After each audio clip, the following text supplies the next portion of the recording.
Assalamualaikum warahmatullahi wabarakatuh. Sahabat sekalian, ketemu lagi kita di acara Obrolan Rakyat, sebuah obrolan yang membahas isu-isu terkini. Dan kali ini kita akan membahas isu yang lagi hangat diperbincangkan di publik Kota Bengkulu berkaitan dengan dugaan pelanggaran disiplin pegawai negeri sipil ataupun dugaan pelanggaran norma pejabat Pemda Kota Bengkulu, tepatnya di Dinas Dukcapil Kota Bengkulu. Ada seorang kabid di Dukcapil dan seorang PLT Kepala Dinas Dukcapil Kota Bengkulu beberapa waktu yang lalu diduga melanggar norma. Dan sekarang dia sudah diberhentikan dari jabatannya dan sudah dipindahkan. Nah, ini sebetulnya sangat memalukan. Tapi ada juga kemudian nanti kita akan tinjau dengan Bang Wilson berkaitan dengan mekanisme pemberhentian pejabat yang ini diduga juga Pemda Kota Bengkulu ataupun Wali Kota Bengkulu ini diduga melanggar aturan. Nah, baik, kita sapa dulu narasumber obrolan rakyat kita kali ini. Assalamualaikum Bang Wilson. Waalaikumsalam warahmatullahi wabarakatuh. Ya, terima kasih sudah hadir Bang. Ini tampilannya ini ini Ustadz ini. Jadi beliau adalah Wilson SE, pengamat keuangan dan pembangunan. Mudah-mudahan beliau nanti bisa memberikan pencerahan berkaitan dengan diberhentikannya pejabat ini dan tanggapan beliau terkait dengan pejabat yang diduga melanggar norma. Silahkan Bang Wilson, seperti apa Abang melihat dugaan pelanggaran pejabat di Dukcapil Kota Bengkulu? Bismillahirrahmanirrahim. Assalamualaikum warahmatullahi wabarakatuh. Waalaikumsalam warahmatullahi wabarakatuh. Saya melihat singkat ya, mungkin ini malam, alhamdulillah malam yang dimuliakan, ini malam bulan suci Ramadan ya, sama-sama insyaallah. Jadi saya melihat memang terkait dengan berita kita dalam beberapa hari ini yang memang cukup menghebohkan ya di jagat Kota Bengkulu ini.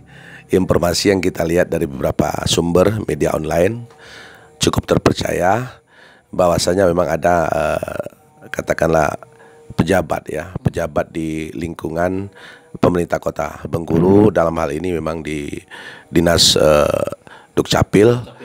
Kebetulan pejabat ini informasi yang kita terima memang menduduki jabatan eselon 3 ya, setara dengan jabatan administrator. Nah, merangkap sebagai pelaksana tugas. Nah, jadi kaitan dengan berita yang menghebohkan dalam beberapa hari ini, memang sekali lagi kami memang sangat prihatin ya dengan kajian ini, menyayangkan sekali memang ya, katakanlah hal ini ya terjadi ya. Tapi memang sekali lagi memang kita tidak bisa juga katakanlah berkata terlalu jauh, karena itu memang sekali lagi bukan ranahnya kita. Itu sekali lagi ranahnya pihak katakanlah Inspektorat Kota Bengkulu selaku katakanlah aparatur pengawas intern pemerintah APIP, yang memang tugas mereka dalam hal memang melakukan pemeriksaan terhadap adanya dugaan pelanggaran norma ataupun disiplin pegawai yang terjadi di katakanlah di pemerintah kota ya, khususnya apabila memang itu katakanlah diduga memang terjadi pelanggaran norma. Nah, jadi tapi sekali lagi kita menyayangkan ya, memang menyayangkan hal seperti ini. Mudah-mudahan kedepannya katakanlah tidak ada lagi ya. Baik. Nah, ini Bang Wilson berkaitan dengan beliau ini sudah dipindahkan ya Bang ya, dipindahkan artinya tidak menempati jabatan kepala bidang lagi kan.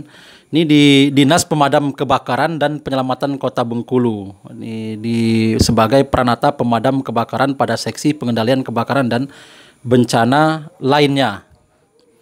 Nah, kita melihat bahwa beberapa kali sebetulnya berdasarkan beberapa yang kita ingat ya Bang ya, ada di Dukcapil ini kan berbeda dengan dinas yang lain.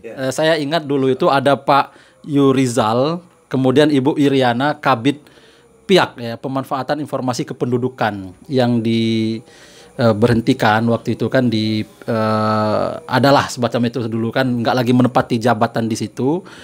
ternyata memang itu ada pelanggaran karena memang harus ada mekanisme-mekanisme. Nah, ini juga terjadi kembali. Bang Wilson sebagai orang yang paham, ini sebetulnya mekanisme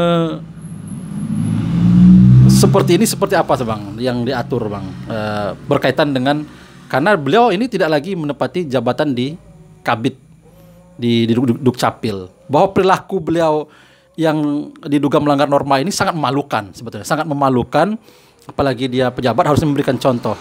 Tapi bagaimana mekanisme yang sebenarnya? Mungkin ini perlu dijelaskan oleh Bang Wilson. Terima kasih Adinda Melian ya. Jadi terkait dengan katakanlah dengan case masalah atau kasus lah ya, kasus di Dukcapil ini saya melihat sebenarnya memang ini terlebih dahulu ya kita harus dudukan dulu ya, harus dudukan dulu posisi permasalahan ini. Kita dudukan berdasarkan memang ada bukti ya kita punya ya.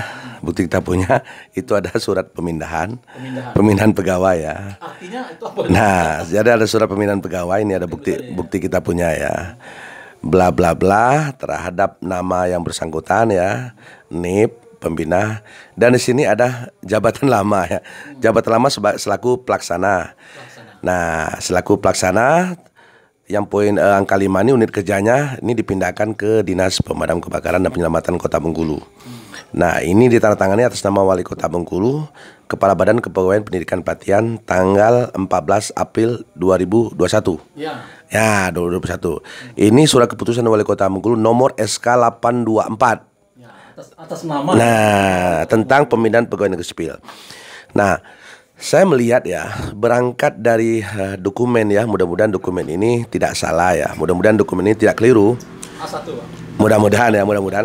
Saya melihat di sini, ini nama katakanlah nama pejabat yang bersangkutan ini jabatan lamanya selaku pelaksana. Kita tahu ya, kita mencermati dalam Undang-Undang Nomor 5 2014 tentang aparatur sipil negara maupun di dalam PP 11 ya tahun 2017 tentang manajemen pegawai negeri sipil ya. Itu kita lihat saja di sana, silakan dibuka nanti pasal-pasalnya. Kita mengenal adanya nama-nama jabatan ya. Kalau jabatan katakanlah pimpinan tinggi pertama itu setingkat dengan eselon 2. Kalau jabatan administrator itu setingkat dengan eselon 3. Misalnya sekretaris, kepala bidang atau kepala bagian. Kalau jabatan pengawas maka dia setingkat dengan eselon 4. Kalau pelaksana maka dia sama dengan staf. Nah, sama dengan staf. Jadi ini yang menarik, artinya apa? Kalau saya melihat dari dokumen surat keputusan pemindahan yang bersangkutan ini ya, nama yang bersangkutan ini jabatan lamanya pelaksana. Jadi saya melihat bahwasanya pada posisi ini yang bersangkutan ini sudah tidak menempati posisi jabatan dia sebagai kepala bidang lagi, alias tidak menempati jabatannya selaku jabatan administrator atau eselon 3. Artinya apa? Artinya saya meyakini bahwasanya sebelum keluarnya surat keputusan tentang pemindahan pegawai negeri sipil ini saya meyakini pasti ada surat tentang pemberhentian pejabat yang bersangkutan. Mudah-mudahan seperti itu, Tapi ini sekali lagi kita menduga sepertinya sebelum keluarnya surat pemindahan pegawai negeri sipil yang bersangkutan ini dipindahkan dari jabatan lama selaku pelaksana dipindahkan ke pemadam kebakaran selaku katakanlah tempat yang baru sana, ini sepertinya sudah ada surat keputusan tentang pemberhentian terhadap yang bersangkutan. Tapi ini sekali lagi ini dugaan kita. Tapi oke lah ya, kita lanjutkan kembali. Nah, mekanismenya Bang. Nah, kalau untuk pelaksana tugasnya oke lah, itu kewenangan Wali Kota Bengkulu ya kan. Nah, kalau terkait dengan pelaksana tugas memang yang bersangkutan tersebut dia memang selain dia kepala bidang, informasi yang kita terima dia juga sebagai pelaksana tugas. Pelaksana tugas ini memang diatur dalam surat edaran kepala BKN ya. Terus juga ada peraturan Menteri Menpan ya terkait dengan pelaksana tugas dan pelaksana harian. Kenapa pelaksana tugas? Artinya apa? Dinas tersebut ada kekosongan pejabat dikaitkan dengan posisi berhalangan tetap, maka ditunjuk selaku pelaksana tugas di sana.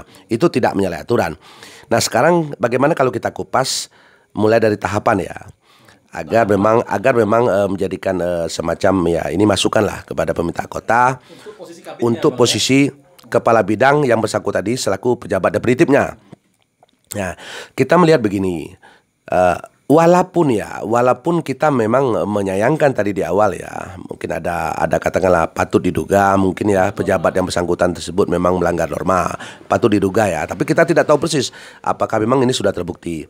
Memang rangkaian ya prosesnya, memang seharusnya memang pejabat yang bersangkutan terlebih dahulu memang diperiksa oleh inspektorat, oleh pihak Habib. Nanti setelah diperiksa oleh pihak Habib, nanti akan muncul namanya berita acara pemeriksaan.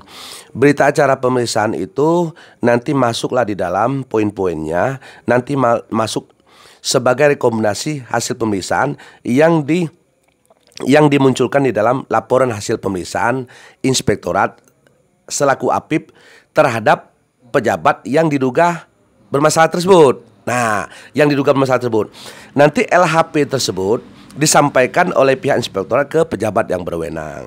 Siapa itu pejabat berwenang? Pejabat berwenang adalah Pak Sekretaris Daerah. Nanti pejabat yang berwenang menyampaikan kepada kepala daerah, kepada Pak Wali Kota selaku pejabat pembina kepegawaian.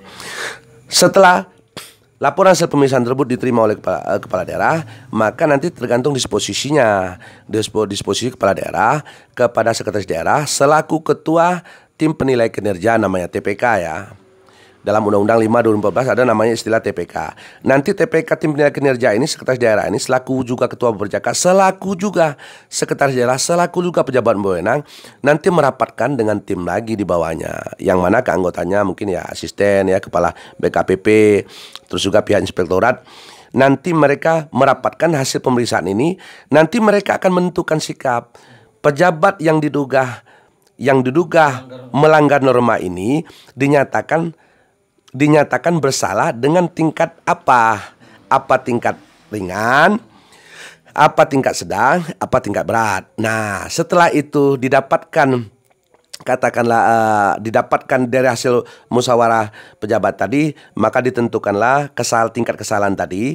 Maka berdasarkan tingkat kesalahan tadi, itulah yang nanti akan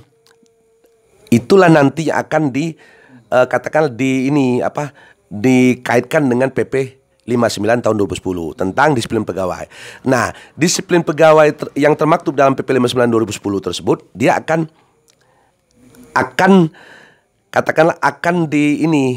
dikaitkan dengan sebenarnya hasil pemeriksaan tadi itu kesalahan tingkat apa. Nah, di PP 59 2010 tersebut nyaut nanti kalau kesalahan tingkat sedang, tingkat berat atau tingkat ringan, kesalahannya nanti sanksinya ini. Nah, setelah itu nanti dirapatkan, maka kita akan mengupas bagaimana sebenarnya proses pemberhentian yang telah dilakukan oleh pemerintah kota. Kalau memang pejabat yang bersangkutan, ya sekali lagi ya, kita menduga kalau memang pejabat yang bersangkutan ini telah diberhentikan dari jabatan kepala bidang selaku jabatan definitifnya.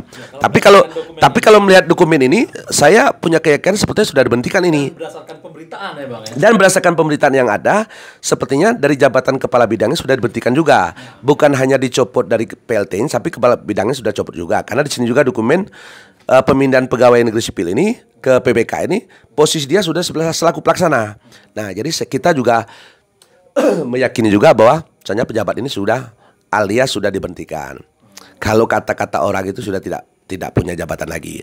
Nah, sekarang yang ingin kami sampaikan ke pemerintah kota ya, dalam hal ini kepada Bapak Wali Kota selaku pejabat pembina kepegawaian, kita juga patut mengingatkan apakah memang pemberhentian ini pejabat yang bersangkutan ini sudah sesuai dengan mekanisme yang bersangkutan.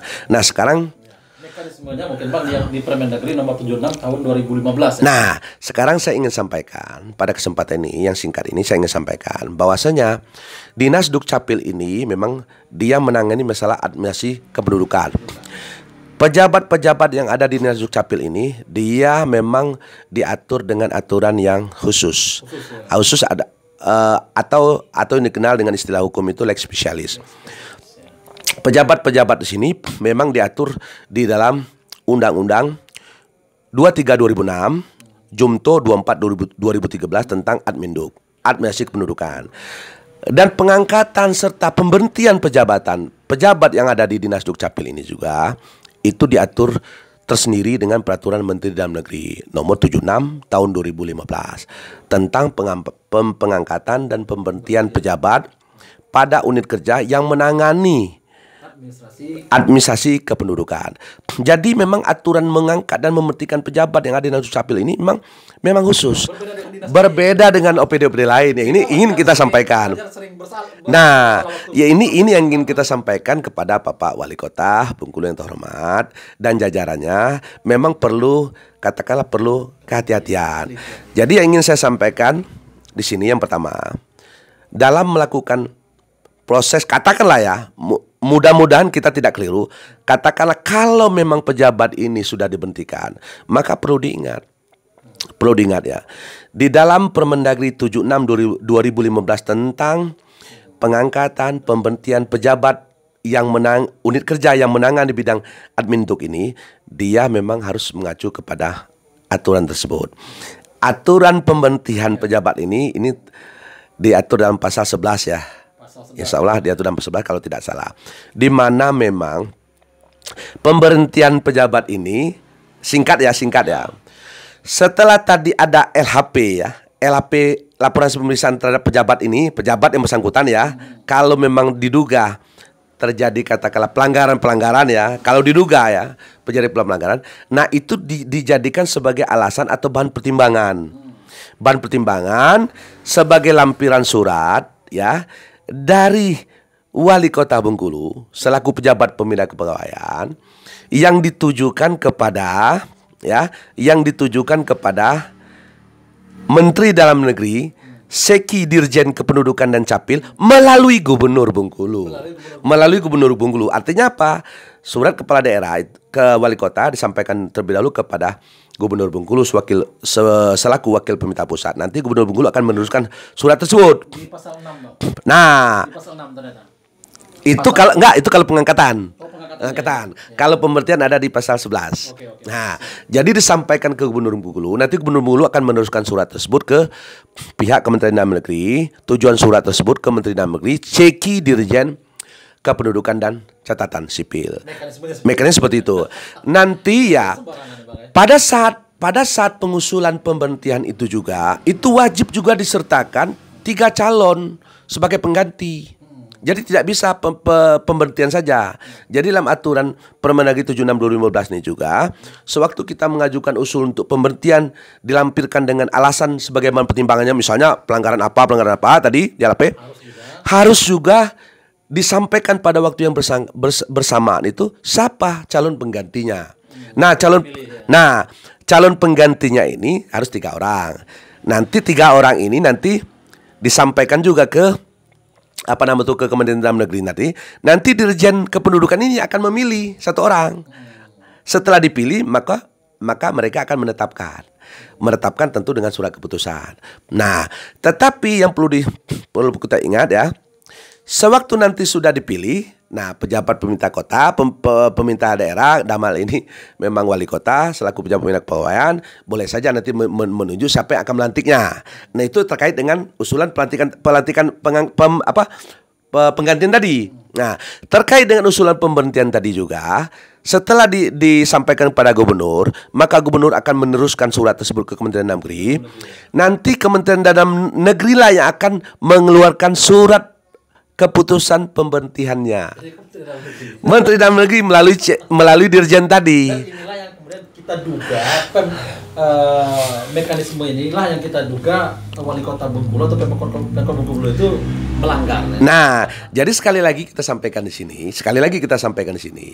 keputusan-keputusan yang sifatnya administratif seperti ini jangan dianggap katakanlah sepele ya, jangan dianggap sepele karena ini ada juga dampak-dampak sanksi-sanksi administratif juga terhadap pejabat pemerintah yang katakanlah yang melakukan katakanlah mengambil keputusan, menetapkan putusan atau mengambil kebijakan terkait dengan pemberhentian ini. Ini ada juga sanksi-sanksi juga. Jadi undang-undang, dua undang-undang. Nah, Undang-undang, satu Permendagri. nah, tadi ada dua undang-undang, Jumto sudah disebut di awal, terus ada Permendagri, tapi juga terkait dengan pemberhentian ini, pemberhentian yang bersangkutan ini, kami perlu sampaikan juga di sini, kami tegaskan juga, ini pemerintah kota ini perlu berhati-hati. Ini ada konsekuensi sanksi administratif terhadap pejabat yang melakukan pemberhentian juga.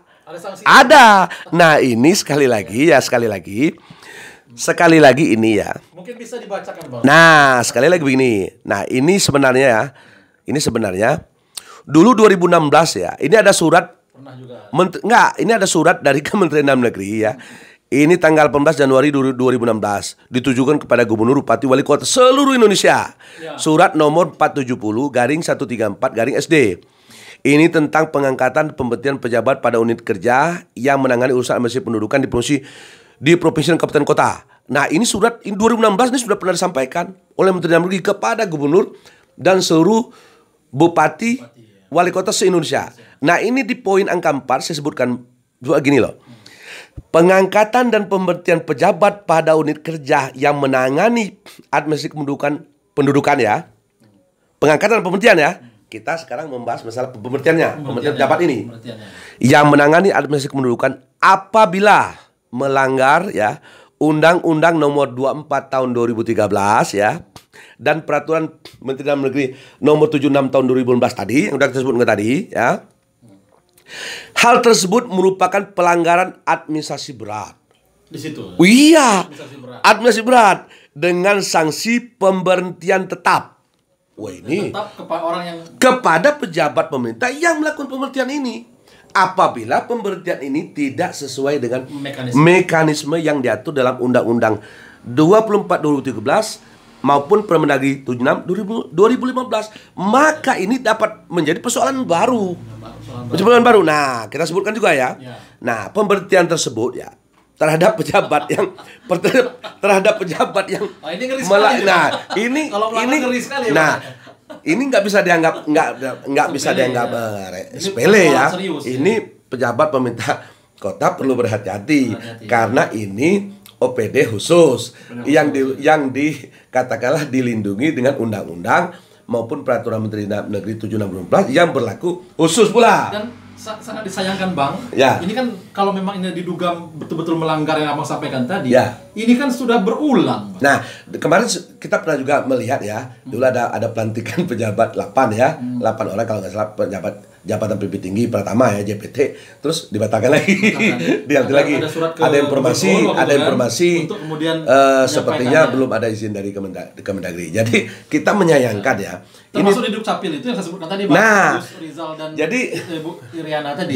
Jadi kita menyarankan kepada pemerintah kota ya Bengkulu ini, kepada Bapak Wali Kota selaku pejabat Rizal dan Iriana, Bang. Yang mulia ya, beliau ini katakanlah memang orang yang pemimpin yang bagus ya. Memang beliau menunjukkan ketegasan ya, dan cepat respon. Tapi kita juga memberikan masukan kepada beliau harus sesuai, agar segala sesuatu tindakan keputusan itu memang harus berdasarkan azas umum pemerintahan yang baik (AUPB) ya, sesuai dengan Undang-Undang 30/2014 tentang administrasi pemerintahan, dan juga harus berdasarkan azas kecermatan, azas kehati-hatian, ketelitian, dan juga harus menunjung azas legalitas. Apa itu azas legalitas? Segala keputusan kebijakan yang diputuskan itu harus sesuai dengan peraturan perundang-undangan yang berlaku. Azas legalitas harus dijunjung. Nah, dan memang itu sudah menjadi sumpah ya. Nah, sekarang terkait dengan proses pemberhentian ini perlu kita katakanlah kita sampaikan di sini, apakah benar? Nah, ini pertanyaan kita kan. Apakah benar pejabat yang bersangkutan ini sudah diberhentikan dari jabatan kepala bidangnya? Kalau melihat dari bukti dokumen ini sepertinya sudah patut diduga kuat sudah berhenti. Karena di sini jabatan lamanya sebagai pelaksana. Kalau dia belum diberhentikan maka jabatannya selaku administrator. Karena dokumen ini A1. Nah, mudah-mudahan dokumen A1. Nah, sekarang ingin saya sampaikan apa sanksi bagi pejabat pemerintah kota yang melakukan pemberhentian terhadap pejabat, katakanlah kepala bidang yang bersangkutan tadi ya, walaupun ini melanggar katakanlah patut diduga melanggar norma ya mungkin ya, tapi pemberhentian tidak boleh dilakukan dengan tidak menjunjung tinggi azas legalitas, tidak boleh. Nanti akan berdampak kepada sanksi balik terhadap pejabat yang melakukan proses maupun pemberhentian ini. Apa itu? Kita bisa lihat sanksi ya. Di sini saya sebutkan tadi ya. Ini dapat